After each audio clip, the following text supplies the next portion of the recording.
Mga kaibigan, ito po yung bago kong invention na table saw na gawa ng washing machine motors lang.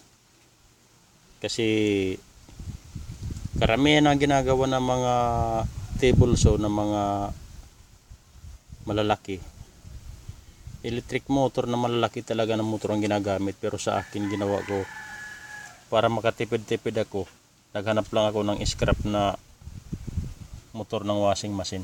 Ito nga yun. Tapos kinabitan ko ng kanyang pulley ng washing machine. Tapos ginawan ko ng shafting na sa TMX na motor, yung sa gulong. Tapos ayan na, yan na symbol ko yan sa ilalim. Tapos yung lalagyan ko ng switch ng inverter na sira.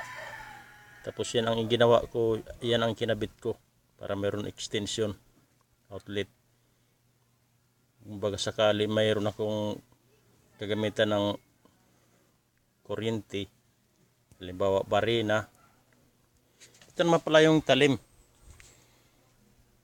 Yan yung talim niya. Tapos yung bali, ito yung ano niya, itong guide kung anong sukat ang gusto mong tatabasin. Tapos ito yung sa ano niya, wire para sa outlet. Pwede ko testingan to. Tapos dito mo pagbubuhay. Tapos susubukan naman natin kung paano magtestes ng kahoy. Ito naman yung 3/4 na plywood. Subukan natin.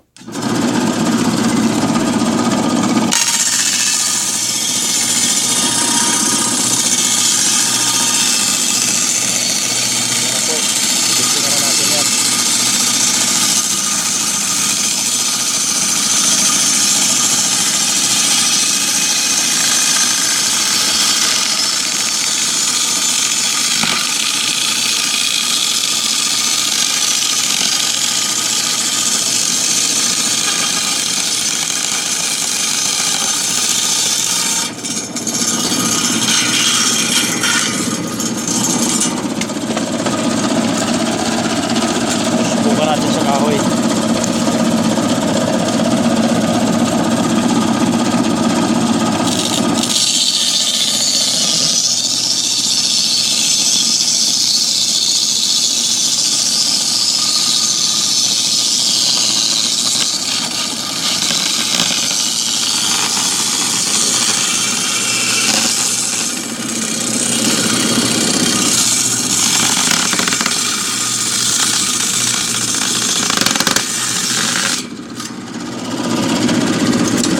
Yan po yung pagtitesting. Ito po yung akin ito yung capacitor. Ito naman papatayin yung kuryente. Yan, patayin na yung ano, motor. Tapos dito rin bubuhayin.